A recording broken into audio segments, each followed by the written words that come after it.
하나 드립니다. 오늘 예배 후 구역장 모임이 도서실에서 있습니다. 네. 할렐루야. 주님의 평안이 여기 계신 성도님들에게 가득하기를 소망합니다.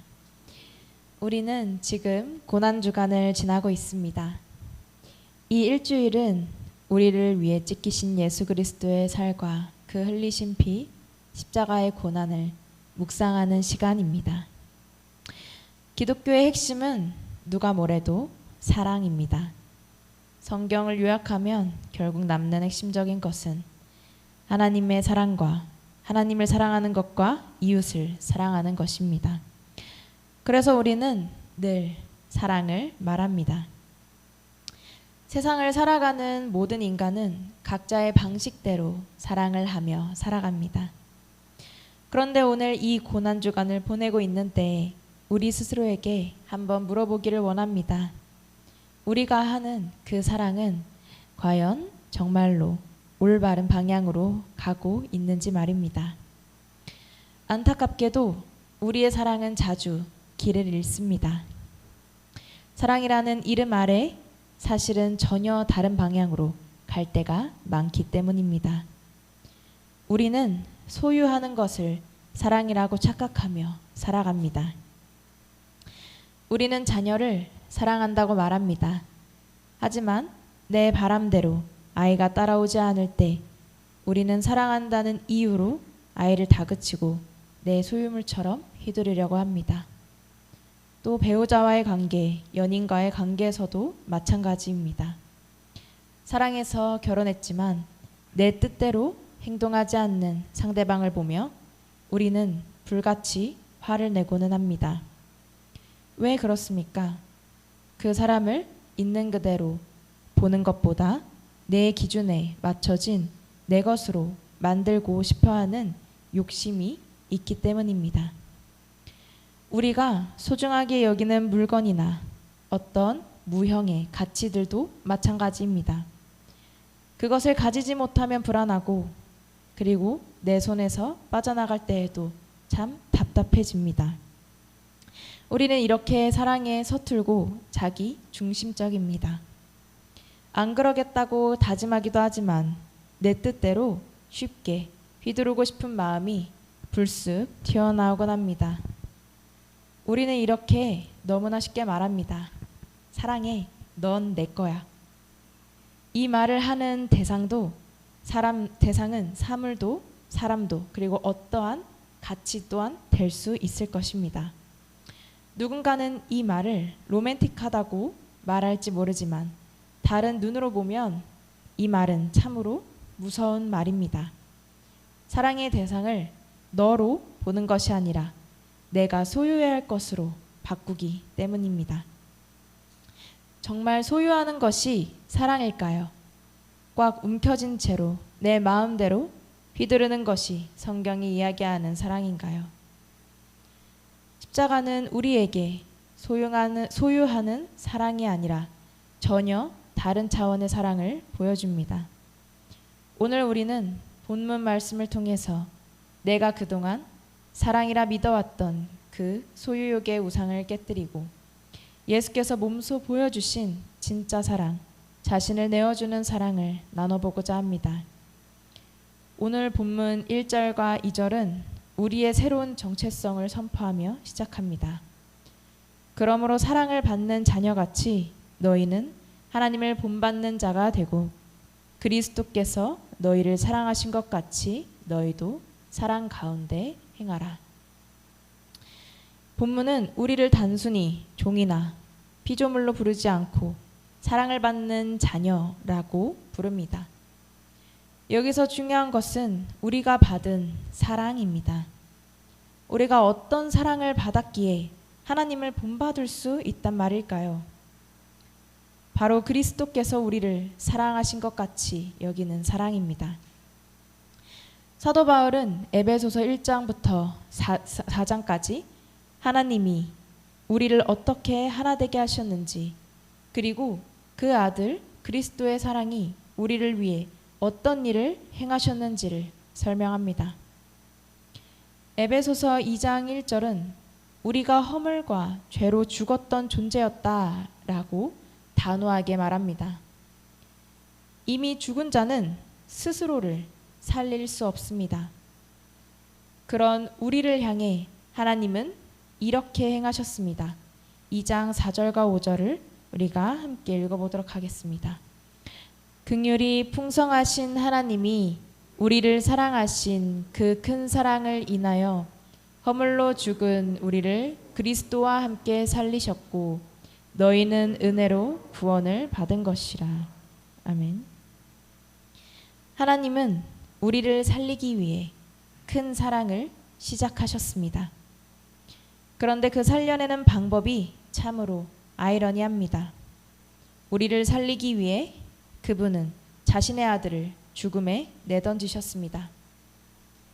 세상은 가지는 것을 사랑이라 하고 소유하는 것을 사랑이라 합니다. 내 곁에 두어야, 내 마음대로 휘둘러야 사랑이라고 믿습니다. 하지만 하나님의 사랑은 완전히 반대입니다. 가지는 것이 아니라 내어주는 것이며 소유하는 것이 아니라 자기 희생을 통해 죽은 자의 생명을 살리시는 것입니다. 우리는 십자가라는 단어에 너무나도 오랜 신앙생활을 통해 익숙해져 있습니다. 그래서 그 말이 가진 엄중한 무게를 지나치곤 합니다. 당시 로마 시대의 십자가형은 인간이 생각해낸 가장 잔인하고 수치스러운 형벌이었습니다. 로마인들에게 십자가는 입에 담기조차 부끄러운 것이었고 사형수의 목숨을 단번에 끊는 아량도 베풀지 않는 형벌이었습니다. 길거리 한복판에서 옷을 다 벗겨서 수치스럽게 만들고 지나가는 모든 이들의 조롱과 모욕을 견디게 하며 아주 천천히 십자가에 달려 고통스럽게 죽어가게 하는 형벌이었습니다. 너무나 끔찍하고 비인간적이었기에 로마의 공식 기록에서조차 십자가형의 구체적인 과정은 생략하고 쉽게 기록하지 않을 정도였습니다. 그런데 만왕의 왕이신 예수님이 피조물인 인간의 손에 붙잡혀 모든 수치를 참으셨습니다. 창조주가 피조물에게 침뱉음을 당하고 조롱을 당하셨습니다. 세상의 눈으로 보면 이보다 미련하고 어리석은 일이 어디 있겠습니까? 저는 이 십자가 사랑을 항상 묵상할 때마다 떠오르는 찬양이 있는데요. 전관웅 목사님의 겸손의 왕이라는 찬양입니다. 한번 찬양 가사 띄워주시겠나요? 우리 함께 읽어보도록 하겠습니다. 인간을 지은 하나님이 인간 손에 죽으셨네. 주가 싫어 멸시한 우릴 위해 죽임 당했네. 무엇을 위한 사랑인지 무엇을 바란 희생인지 당신은 사랑해 당신은 나에게 당신은 사랑해 눈먼 주님. 예수님은 우리를 소유해서 무언가 이득을 보려 하신 것이 아닙니다. 우리를 통해 무언가를 얻어내려 하신 것도 아닙니다. 그분은 그저 우리를 사랑하셨기에 우리를 살려내야 한다는 것 하나에 눈이 멀어 자기 자신을 통째로 내어주셨습니다. 이것이 바로 십자가 사랑의 본질입니다. 이 내어줌의 사랑은 예수님이 가르쳐 주신 탕자의 비유 속에서도 선명히 드러납니다. 둘째 아들이 아버지에게 유산을 미리 달라고 했을 때 아버지는 그 아들이 집을 나가서 돈을 다 탕진할 것을 몰랐을까요? 아버지는 아마 이미 알고 있었을 것입니다. 그러나 아들이 어디에도 가지 못하도록 가두지 않았습니다. 사랑하기 때문에 아들을 존중하며 자기 재산을 떼어 내어줍니다. 그리고 아들이 만신창이가 되어 다시 돌아왔을 때 아들의 허물을 묻지 않고 다시 품어줍니다. 그 아버지가 그 아들을 다시 받아들인 것처럼 십자가는 하나님께서 우리의 모든 허물을 대신 짊어지시고 내어주신 그 모든 것 완전체입니다. 우리가 받은 사랑은 바로 이런 것입니다. 내가 너를 소유하겠다 라는 집착이 아니라 내가 죽어서라도 너를 살리겠다 라는 완전한 자기 희생의 사랑입니다. 우리는 이 사랑을 거저 받았습니다. 아무 대가 없이 오직 은혜로 이 거대한 사랑의 수혜자가 되었습니다. 그런데 문제는 우리가 마주하는 세상입니다. 이 세상은 사랑을 받은 우리가 그 사랑대로 살아가도록 가만히 내버려 두지 않습니다. 오늘 본문 3절은 우리가 발을 딛고 있는 세상의 실체를 드러내고 있습니다. 한번 3절 같이 읽겠습니다. 음행과 온갖 더러운 것과 탐욕은 너희 중에서 그 이름조차도 부르지 말라. 이는 성도에게 마땅한 바니라. 아멘. 바울이 이 편지를 보낸 에베소는 당시 로마 제국에서 손꼽히는 거대 도시였습니다. 지중해 무역의 중심지였기에 돈이 모이고 사람이 모이고 권력이 모였습니다. 거대한 극장들과 화려한 목욕탕, 웅장한 건물들이 들어선 대도시였죠. 하지만 그 화려함 뒤에는 어둠이 있었습니다. 에베소는 아르테미스라는 풍요와 다산의 여신을 섬기는 도시였습니다. 세계 7대 불가사의 중 하나라고 불릴 만큼 거대했던 아르테미스 신전은 에베소 사람들의 자부심이자 그들이 생계를 이어가는 수단이 되어주었습니다. 사도행전 19장에서는 복음 때문에 그 우상을 섬기는 장사가 되지 않을까봐 자기의 생계가 위협받은 걸 통해서 도시 전체가 소동에 휩싸일 정도였습니다. 그들에게 과연 사랑은 무엇이었을까요? 더 많이 소유하는 것, 더 자극적인 쾌락을 즐기는 것, 그리고 내 욕망을 채우기 위해 내가 만든 신, 우상을 이용하는 것이었습니다. 에베소는 진정한 사랑이라는 이름을 가지고 사람들을 속이는 강력한 소유욕이 다스리는 곳이었습니다. 바울은 바로 그런 세상 속에서 살아가는 성도들에게 경고하고 있는 것입니다. 그런데 에베소의 모습이 오늘날 우리가 사는 세상과는 다르지 않습니다.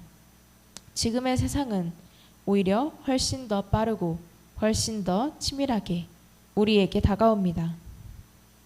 스마트폰 하나로 전 세계의 소식을 실시간으로 듣고 터치 몇 번이면 갖고 싶은 물건이 내 집 앞까지 배달됩니다. AI와 최첨단 기술이 쏟아져 나오지만 정작 우리는 그 속도에 치여 따라가지 못하고 허덕이기도 합니다. 끊임없이 새로운 유행이 생겨나고 우리는 그 빠르게 지나가는 유행을 누려보기 위해서 그것을 가지기 위해 노력하고 뒤처진다는 불안감에 시달리기도 합니다. 심지어 유튜브나 SNS를 통해 타인의 불행이나 전쟁의 비극조차 마치 영화의 한 장면처럼 소비하며 살아갑니다. 기술의 발전과 세상의 변화로 인해서 생명의 가치는 가벼워졌고 우리의 감각은 무뎌졌습니다. 이 세상 속에서는 더 많이 가져야 행복하고 더 자극적인 것을 누려보고 소유해야 된다는 생각에 사로잡히기가 참 쉬운 세상입니다. 본문 말씀에서는 이런 세상의 속삭임을 향해 경고를 던집니다. 본문 5절 함께 읽도록 하겠습니다. 너희도 정녕 이것을 알거니와 음행하는 자나 더러운 자나 곧 우상 숭배자는 다 그리스도와 하나님 나라에서 기업을 얻지 못하리니. 여기서 바울은 탐하는 자를 우상 숭배자와 동일시합니다. 왜일까요? 내 욕심을 채우기 위해 무언가를 가지는 순간 그것이 하나님보다 더 큰 주인이 되기 때문입니다. 세상은 이것을 사랑이라 부르지만 하나님은 이것을 죄라고 부르십니다. 세상은 온갖 추잡한 말과 희롱으로 사랑을 희화합니다. 그런 세상 속에서 4절은 오히려 감사하는 말을 하라 라고 이야기합니다. 이 탐욕이 가득한 세상에서 우리가 가져야 할 가장 강력한 무기는 비판이나 정죄가 아니라 가장 바로 감사입니다. 탐욕은 내게 없는 것을 억지로 가지려는 마음이고 감사는 내게 이미 주어진 것을 은혜로 발견하는 마음입니다. 우리가 감사할 수 있을 때 더 가지고자 하는 그 소유하는 사랑에서 벗어날 수 있습니다. 로마서 12장 2절 말씀 함께 읽겠습니다. 너희는 이 세대를 본받지 말고 오직 마음을 새롭게 함으로 변화를 받아 하나님의 선하시고 기뻐하시고 온전하신 뜻이 무엇인지 분별하도록 하라. 아멘. 우리는 이미 사랑을 받은 자들입니다. 세상의 가짜 사랑에 더 이상 속지 말고 우리는 분별해야 합니다. 우리는 세상에 속한 자가 아니라 하늘에 속한 자입니다. 세상이 사랑이라 부르는 그 탐욕, 소유욕을 거부하고 하나님이 사랑이라 부르시는 십자가를 선택하는 저와 여러분이 되기를 소망합니다. 우리는 원래 어떤 사람들이었나요? 에베소서에서 이야기한 것처럼 우리는 이전에는 허물과 죄로 가득해 찬 자들이요 소망 없는 어둠 그 자체였던 사람들입니다. 그러나 이제 우리는 달라졌습니다. 그리스도의 보혈로 그 허물에서 벗어나 다시 살아난 자들이요 어둠이 아닌 빛에 속한 자들입니다. 오늘 수요일에 우리가 이 자리에 모여서 시간을 드리고 마음을 다해 예배하는 이유가 무엇입니까? 우리는 이미 그 말로 다할 수 없는 사랑을 경험했기 때문입니다. 우리가 삶의 현장에서 치열하게 내가 어떻게 하면 예수님을 따라 살 수 있을지 하나님의 말씀을 붙잡고 고민한 이유, 때로는 손해를 보면서도 하나님의 뜻에 맞게 합당하게 살려고 노력하는 이유도 단 하나입니다. 나를 살리신 그 십자가의 은혜가 너무나도 크다는 사실을 우리가 이미 깨달았기 때문입니다. 사도 바울은 고린도전서에서 우리 성도가 세상과 어떤 관계를 맺어야 하는지 알려주고 있습니다. 고린도전서 5장 10절에서 11절 말씀 함께 읽겠습니다.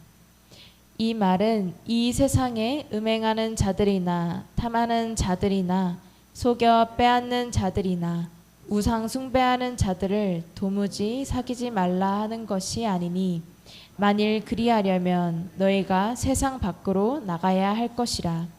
이제 내가 너희에게 쓴 것은 만일 어떤 형제라 일컫는 자가 음행하거나 탐욕을 부리거나 우상 숭배를 하거나 모욕하거나 술 취하거나 속여 빼앗거든 사귀지도 말고 그런 자와는 함께 먹지도 말라 함이라.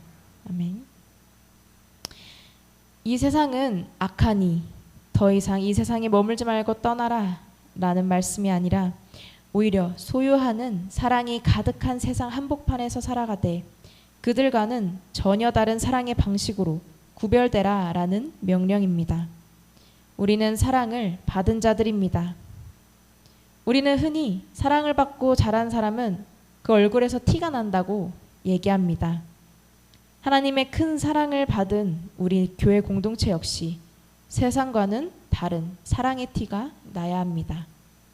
그 구별됨의 모습은 바로 소유하는 사랑을 버리고 내어주는 사랑을 선택하는 것입니다.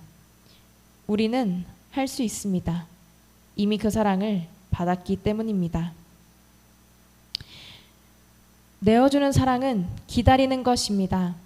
우리가 누군가를 사랑한다면서 소유하려 할 때 나타나는 가장 큰 이유는 조급함 때문입니다. 하지만 십자가는 우리를 위해 끝까지 참으신 사랑입니다. 무엇인가 내 맘에 들지 않을 때 강요하는 대신 하나님의 일하심을 믿고 기다려주길 원합니다. 그리고 또한 그 사랑은 먼저 손 내미는 것입니다. 예수님은 우리가 아직 죄인 되었을 때에 우리가 사랑을 고백하기도 전에 먼저 찾아오신 사랑입니다. 이 내어주는 사랑이 나를 소모하고 손해보는 것처럼 보일지 모릅니다. 그러나 성경은 이것을 가장 가치 있는 열매라고 말합니다. 오늘 본문의 9절에서는 빛의 열매는 모든 착함과 의로움과 진실함에 있다 라고 이야기하고 있습니다. 우리가 내어주는 그 작은 인내, 작은 섬김, 작은 용서들이 모여 세상의 어둠을 밝히는 찬란한 빛의 열매가 될 것입니다. 이번 고난주간 나를 소유하기 위해 움켜쥐지 않으시고 나를 살리기 위해 자신을 내어주신 예수 그리스도를 더 깊이 묵상하기를 원합니다. 우리는 그 사랑에 속한 자들입니다. 그러니 더 이상 소유하는 사랑에 머물지 맙시다. 예수님의 십자가 사랑으로 사랑받은 자답게 십자가의 방식으로 내어주며 살아가기를 원합니다. 십자가로 사랑받은 사람은 십자가의 사랑으로 다시 살아간다는 고백이 이번 한 주간 여러분의 삶을 이끄는 능력이 되기를 주님의 이름으로 소망합니다. 우리 찬송가 455장 찬양하시면서